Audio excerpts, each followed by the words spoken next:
Surely it is hard to deny that Ronald Reagan's life was providential when we look at what he achieved in the 8 years that followed. But as grateful as I was for the tributes from such leaders as President George W. Bush and former Canadian Prime Minister Brian Mulroney, the most awe-inspiring, heartwarming tribute of all came from you, the American people. Our family experienced it many times, as when we rode behind the hearse from Andrews Air Force Base to the Capitol, or from Point Mugu to the Reagan Library. Looking out the window, we saw an ocean of people, seemingly without end. Some people waved, some held flags, some wept openly. We saw the firemen's ladders arched over the freeway, draped with Old Glory, the firemen saluting my dad as his hearse passed by. I was amazed to see that not only was traffic stopped in our lanes, but the opposite lanes as well. On both sides of the freeway, people stood on their cars, waved signs, and expressed their love for my father. Throughout the entire week, there was not one moment, not one detail that wasn't absolutely right and fitting. I'll always be grateful to the members of the military who carried the casket, played the music, and fired those salutes. Every man and woman involved demonstrated both care and professionalism. This amazing outpouring of love gave us and the Reagan family so much comfort and strength. Thank you, America, for your prayers and support, which truly got us through that week, and which continue to sustain us even now. Finally, before you hear the story of how I was not only adopted into the Reagan family, but twice adopted, I'd like to share once more the words I spoke at the Sunset Memorial Service at the Reagan Library. It was Friday, June 11, 2004, just before my father was laid to rest. Good evening. I'm Mike Reagan. You knew my father as governor, as president, but I knew him as dad. I want to tell you a little bit about my dad, a little bit about Cameron and Ashley's grandfather, because not a whole lot is ever spoken about that side of Ronald Reagan. Ronald Reagan adopted me into his family in 1945. I was the chosen one. I was the lucky one. In all of his years, he never mentioned that I was adopted, either behind my back or in front of me. I was his son, Michael Edward Reagan. When his families grew to be two families, he didn't walk away from the one to go to the other, but he became a father to both, to Patty and then Ronnie, but always to Maureen, my sister, and myself. We looked forward to those Saturday mornings when he would pick us up, sitting on the curb on Beverly Glen as his car would turn the corner from Sunset Boulevard, and we would get in and ride to the ranch and play games, and he would always make sure it ended up a tie. We would swim and we would ride horses, or we'd just watch him cut firewood.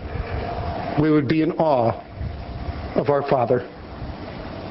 As years went by and I became older and found a woman I would marry, Colleen, he sent me a letter about marriage and how important it was to be faithful to the woman you love, with a P.S. You'll never get in trouble if you say I love you at least once a day. And I'm sure he told Nancy every day, I love you, as I tell Colleen. He also sent letters to his grandchildren. He wasn't able to be the grandfather that many of you are able to be because of the job that he had. And so he would write letters. He sent one letter to Cameron, said, Cameron, some guy got $10,000 for my signature. Maybe this letter will help you pay for your college education. And he signed it, Grandpa, P.S. Your grandpa is the 40th President of the United States, Ronald Reagan. He just signed his sign. Those are the kinds of things my father did. At the early onset of Alzheimer's disease, my father and I would tell each other we loved each other, and we'd give each other a hug. As the years went by and he could no longer verbalize my name, He recognized me as the man who hugged him. And so when I would walk into the house, he would be there in his chair, opening up his arms for that hug, hello, and the hug goodbye. It was a blessing truly brought on by God. We had wonderful blessings of that nature. Wonderful, wonderful blessings that my father gave to me each and every day of my life. I was so proud to have the Reagan name and to be Ronald Reagan's son. What a great honor. He gave me a lot of gifts as a child. Gave me a horse. Gave me a car. Gave me a lot of things. But there's a gift he gave me that I think is wonderful for every father to give every son. Last Saturday, when my father opened his eyes for the last time and visualized Nancy and gave her such a wonderful, wonderful gift. When he closed his eyes, that's when I realized the gift that he gave to me. The gift that he was going to be with his Lord and Savior, Jesus Christ. He had back in 1988 on a flight from Washington, D.C. to Point Mugu told me about his love of God, his love of Christ as his Savior.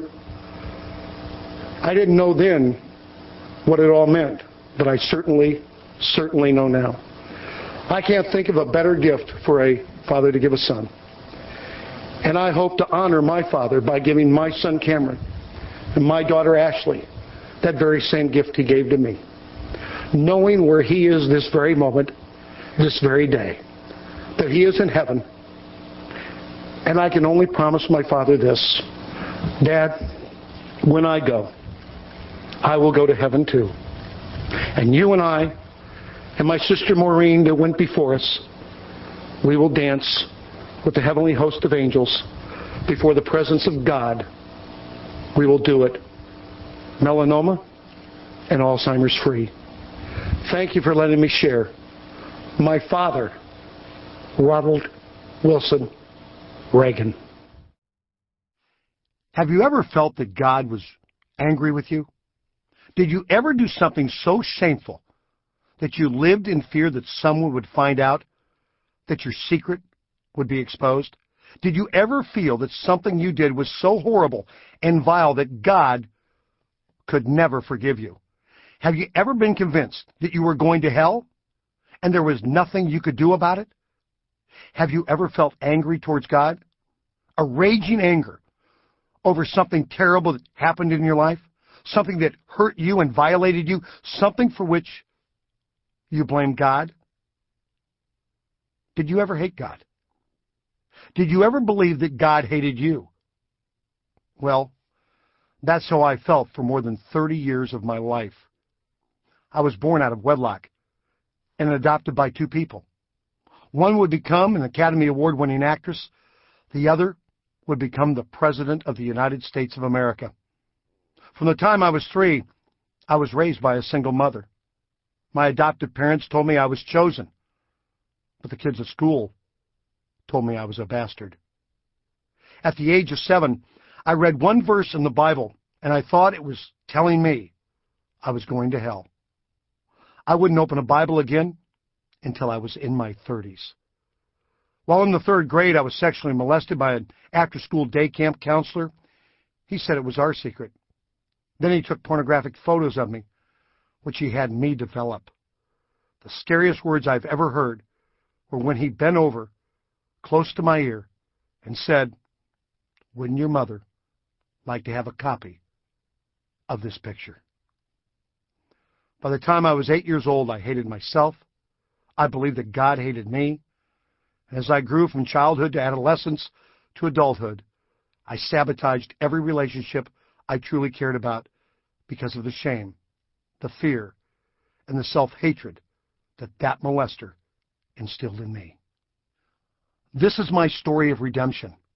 This is the story of how I was twice adopted. Once adopted. My sister Maureen bought me for 97 cents. Maureen was just 3 years old when she went with Mom and Dad to Schwab's Pharmacy. That's right, the famous Schwab's at Sunset and Crescent Heights.